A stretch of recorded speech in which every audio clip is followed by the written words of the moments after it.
bonjour à vous tous. Dans le cadre de l'émission Passagers de la Terre, nous nous sommes rendus avec Ali Georges à Chavornay. Et c'est dans cette maison bernoise étonnante que nous allons rencontrer un artiste multifacette, quasiment centenaire. Alors, on y va? On y va, on va dire bonjour à Bernard Viglino. Ça marche.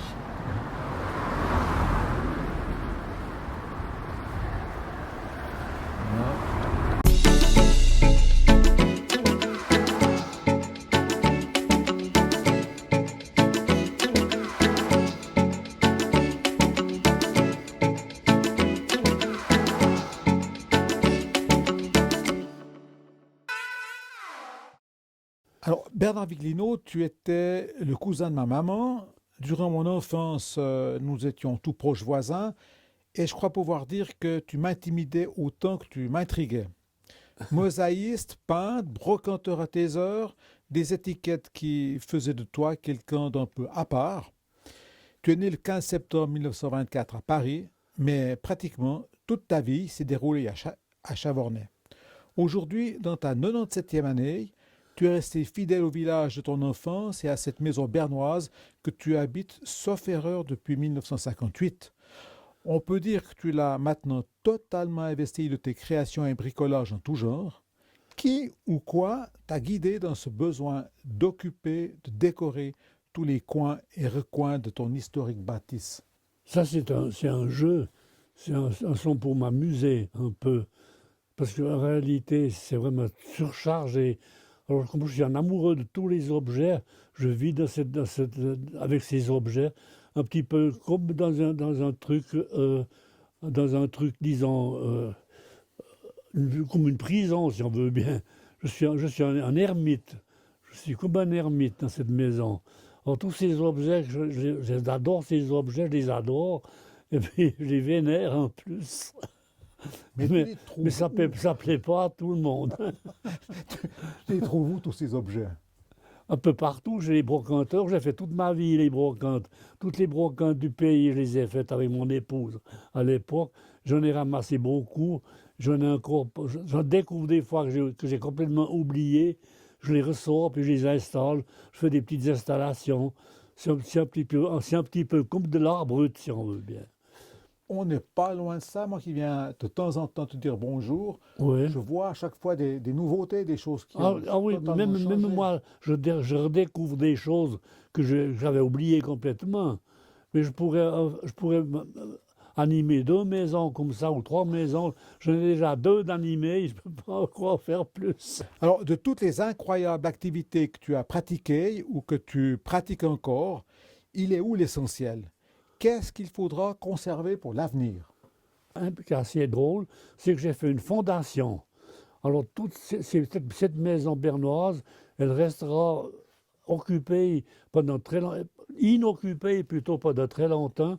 Et dans cette fondation, elle sera entretenue par une autre maison que je possède, qui fera un fonds de finances pour l'entretenir jusqu'à ce qu'il n'y ait plus de tuiles sur le toit. Est-ce qu'on va conserver l'ensemble du décor actuel ou il faudra J'ai donné l'élargir? l'ordre de rien toucher du tout à tout ce que j'ai fait, il faut le laisser tel qu'il est. Il y a quelques années, tu t'étais autoproclamé disciple de l'art fou. On peut dire que ta maison, c'est une belle démonstration de cet art-là. Mais avant l'art fou, c'était qui Bernard Viglino? C'est quoi ton parcours d'artiste ou d'artisan?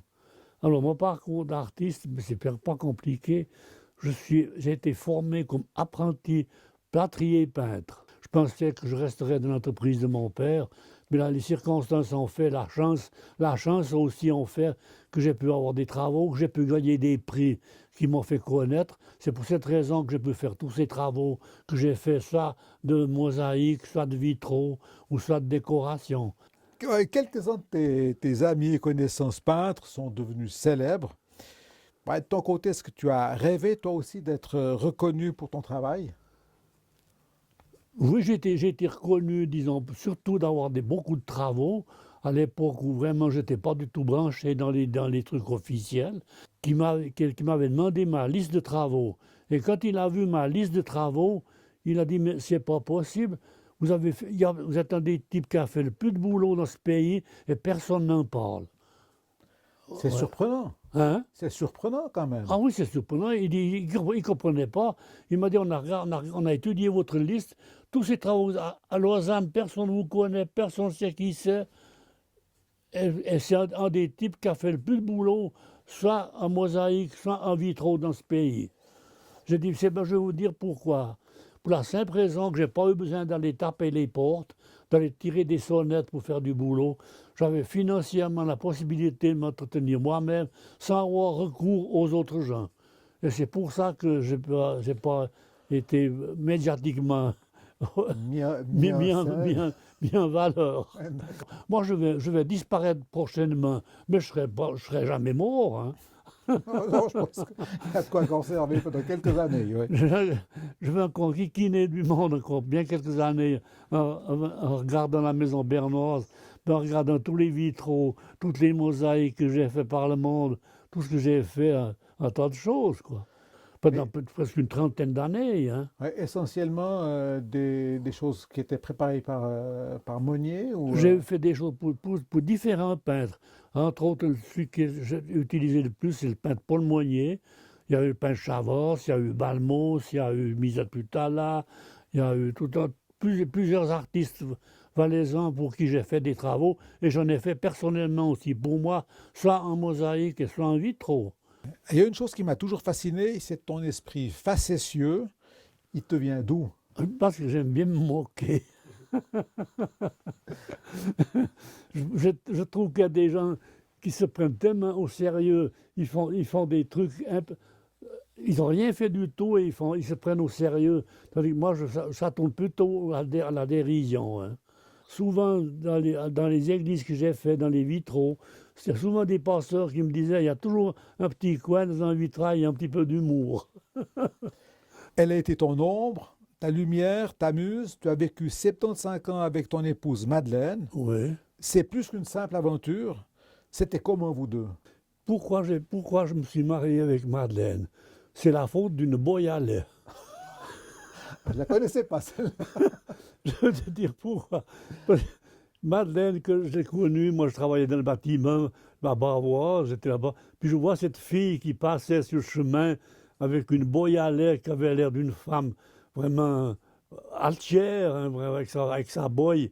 Puis je me suis dit, mais cette femme, elle a une telle allure, que je vais essayer de m'intéresser à elle. Et puis, ce qui s'est présenté, c'est que pendant la guerre, on a dû faire les cours de Samaritains à Chavornay pour l'histoire de la Moab, là, ouais. Et puis, forcément, qu'on s'est trouvés ensemble dans ces cours de Samaritains, puis de là, de fil en aiguille, j'y ai fait la cour, on s'est chassé un petit peu, on s'évitait, on se retrouvait. C'était vraiment une femme qui était extraordinaire, hein, qui était venue aveugle complètement, hein, mais qui ne faisait pas sentir. Hein. Elle ne le faisait pas voir. Elle voyait. Celui qui était la canne blanche, c'était moi. Donc, elle a peu eu d'influence sur ta manière de travailler, sur ton travail. Au début, elle a beaucoup suivi. Elle m'a beaucoup suivi au début. Même elle pouvait encore me conseiller des fois, tout au début. Elle me disait, là, tu en as trop fait, là, tu en as passé 1000, ou des trucs comme ça. Mais c'était incroyable. Mais le jour qu'elle a plus pu voir, c'était terminé. Elle n'a plus pu s'occuper de mes trucs, de mes affaires, quoi. Sur tes peintures, on la retrouve souvent. Oui. Ah oui, ça c'est juste. Oh, oui. C'est un visage qui revient. Oh, même dans les vitraux, on retrouve des trucs. Elle portait le lait depuis les bords, depuis le château de Bavois, jusqu'à la laiterie au village. Puis en hiver, elle est tombée avec sa boye. Alors, elle m'a dit, je suis remonté ma boye vide. Est-ce qu'il y a une chose que tu regrettes de ne pas avoir vécue? De ne pas avoir vécu, il y a un tas de choses. Il y a un tas de choses. J'aurais bien aimé, par exemple, être pilote de Formule 1. D'accord. C'est très différent. J'aurais aimé pouvoir faire du théâtre, mais malheureusement, je n'avais pas la mémoire pour enregistrer tous les textes qu'il y a à apprendre. Mais je pense que j'aurais été un comédien humoriste. Hein. Et à l'époque, j'étais à Lausanne avec des gens que je connaissais, avec qui je collaborais à Lausanne. Ils me prenaient souvent pour Jacques Tati. Ouais. Il paraît que j'avais les attitudes à Jacques Tati, paraît-il. Un peu naïf, un peu comme ça, un peu bonnet, un peu bonnet. Oui, Ouais. mais par contre, alors une chose que je regrette, j'aurais aimé être un costaud comme mon grand-père. Mais malheureusement, j'étais trop crelet pour pouvoir le faire. Et puis ce qui est très drôle, c'est que à l'époque, j'étais un des garçons, un des enfants, qui était dans ma faiblesse, je devais faire des changements d'air, j'étais vraiment le pauvre petit gamin, comme étant encore italien, tu vois, pioume si tu veux.